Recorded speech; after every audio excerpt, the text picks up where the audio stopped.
No vídeo de hoje eu irei falar sobre o primeiro e o segundo capítulo do livro Feminismo, Perversão e Subversão da professora e deputada Anna Campagnolo.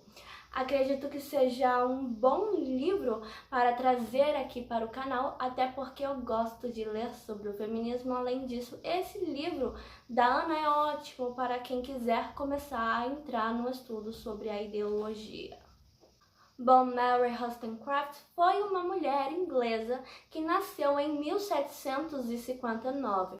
Mary é considerada a mãe do protofeminismo, que seria basicamente uma pessoa que defende as mesmas coisas que o feminismo, porém, na época, o termo feminista não era usado. Ela, além de ser conhecida por ser mãe do protofeminismo, é conhecida pelo seu livro Reivindicação do Direito da Mulher. Esse livro, inclusive, é um marco na história do feminismo, porque ele é considerado a separação do termo protofeminismo e feminismo. O primeiro capítulo do livro fala sobre as crenças de Mary e suas objeções em relação à mulher e à sociedade daquela época. Mary, em seus escritos, tem como principal reclamação o fato de que ela acreditava que o sexo masculino era superior ao feminino. E isso ocorre especialmente por conta do homem ter uma capacidade intelectual mais elevada do que a mulher naquela época. Veja bem que em suas contestações, ela sempre afirmava que as mulheres de sua época eram imaturas e infantis, por não buscarem um conhecimento para além daquilo que elas estavam acostumadas. Ela também enxergava as mulheres de sua época como seres dotados de futilidade, porque as mulheres sempre buscavam estar bem de aparência, enquanto as suas capacidades intelectuais não diziam muita coisa. Mary era uma mulher influenciada pelo iluminismo e, com isso, o seu anseio por uma civilização racional sempre estava explícito em suas ideias. Mas apesar das pessoas daquela época levarem um olhar cético em relação aos valores cristãos, Mary, em suas queixas, os usava bastante, dado ao contexto moral do período.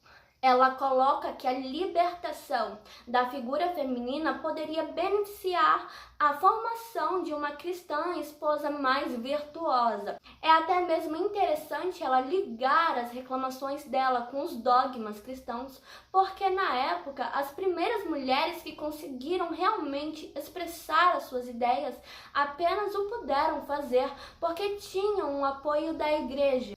Para ela, a mulher precisava de desafios. Ela não acreditava que o casamento proporcionava a vivência desses constantes desafios e que as mulheres apenas estavam exercitando suas capacidades de ser uma boa dona de lar, mãe, esposa, além de bela. Claramente, a visão de Mary aqui se dirige especialmente à mulher burguesa e não se referindo à mulher do campo, que além de fazer todas as suas obrigações como mãe e esposa, ainda trabalhava na lavoura. Mary era uma mulher rica, era muito fácil ela criticar aquelas que estavam à sua altura, do que ver a realidade da vida das mulheres pobres. Além disso, Mary criticava que os pais não tinham capacidade suficiente para educar os filhos.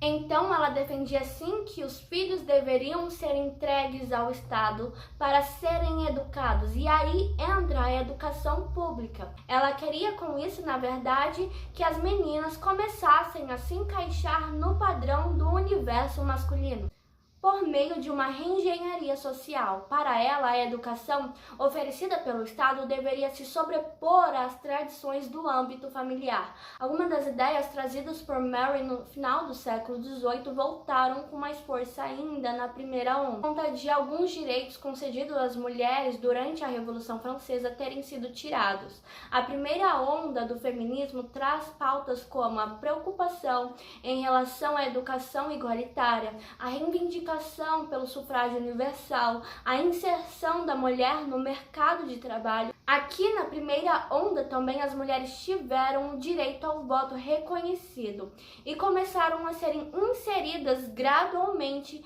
em empregos fora do lar. Tudo, as mulheres foram inseridas no mercado de trabalho por uma transformação social sem premeditação, não em uma luta organizada por um movimento de mulheres. E também o que levou a mulher a entrar no mercado de trabalho foram as questões econômicas, não uma reivindicação política. A mulher não entrou no mercado de trabalho para buscar por liberdade ou por alguma conquista, mas sim por necessidade. Em 1848 foi o marco da primeira onda feminista. As mulheres já estavam sendo inseridas no mercado de trabalho. E paralelo a isso também estava ocorrendo o quesito do sufrágio e as lutas por igualdade civil. Nesse meio tempo também houve a inauguração do Women's Movement nos Estados Unidos, onde Lucretia Mott e Elizabeth Staton faziam reuniões na igreja wesleyana. Esse movimento tinha vinculação com o movimento anti-escravagista, contudo elas não eram bem vistas pelos abolicionistas. Tanto que Elizabeth e Lucretia não puderam manifestar suas ideias em um movimento abolicionista em 1840. E por isso elas foram ao encontro da igreja, pois somente a igreja proporcionou para elas a oportunidade de prosseguirem a manifestar suas ideias. Infelizmente, um pastor protestante proporcionou essa oportunidade para elas, e realmente o início da propagação das ideias feministas tem ligação com a igreja protestante, que lhes deu voz. Porém, mais adiante, as líderes da ideologia começaram a revelar suas verdadeiras crenças. Elas começaram a criticar as tradições da igreja. Elizabeth, em meio a isso, acaba escrevendo uma espécie de Bíblia feminista em 1898. Inclusive, ela questiona o matrimônio e acaba descrevendo ele como uma espécie de escravidão, e a maternidade como um sinal de profundo sofrimento e angústia para a mulher. Enfim, esses acontecimentos foram importantes para que houvesse um direcionamento e ocorresse a primeira onda feminista, também conhecida como movimento sufragista. Em questão do sufrágio, foi um marco pelo voto feminino. Vale dizer que ele foi mais um presente do que uma conquista, como a própria Ana coloca no livro.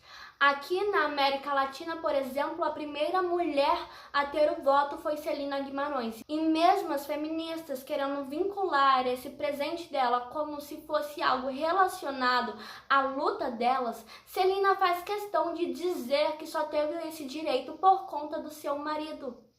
E o fato dela ter conseguido rápida aprovação por parte do juiz foi por conta dela ser casada e respeitada. Ou seja, por ela ser esposa de um advogado e professor, um homem muito honrado aos olhos do povo.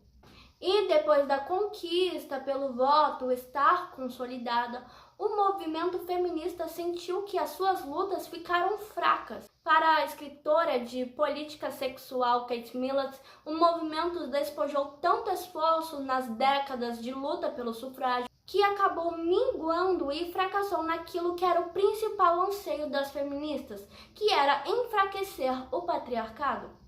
Isso deixa bem claro qual era o verdadeiro sentido da luta do movimento. Nunca foi sobre lutar por uma igualdade que só existe em utopia, mas sim a luta pelo fim do patriarcado e a instalação de uma revolução sexual. Ana também fala sobre o feminismo socialista, que foi uma época em que abordagens marxistas e socialistas começaram a ganhar mais força. Em 1884, Engels publicou A Origem da Família, da Propriedade Privada e do Estado.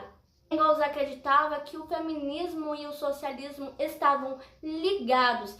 Ele tinha a crença que a verdadeira igualdade das mulheres só poderia ser alcançada quando os afazeres domésticos se converterem em um ramo de produção social. 35 anos depois aparece Alexandra Kollontai, que participou com a mesma visão de Engels. A observação é que Kollontai, durante a Revolução da Rússia, era mais próxima do líder Lenin. Todavia, em seu livro A Família e o Comunismo, ela escreve que as mulheres somente seriam realmente livres dos maridos quando passassem a depender inteiramente do Estado. Em suma, ela na verdade só queria que as mulheres trocassem de dependente. Ela afirmava que as mulheres deveriam acostumar-se a buscar e encontrar sustento em outro lugar, não na pessoa do homem, mas sim na pessoa do Estado. Outro ponto importante que Ana coloca no livro é que as mulheres acabaram sendo colocadas sobre dupla opressão. Por um lado, oprimidas como operárias e por outro, como donas de casa. E essa questão é essencial, pois isso acontece com a maioria das mulheres ainda nos dias de hoje.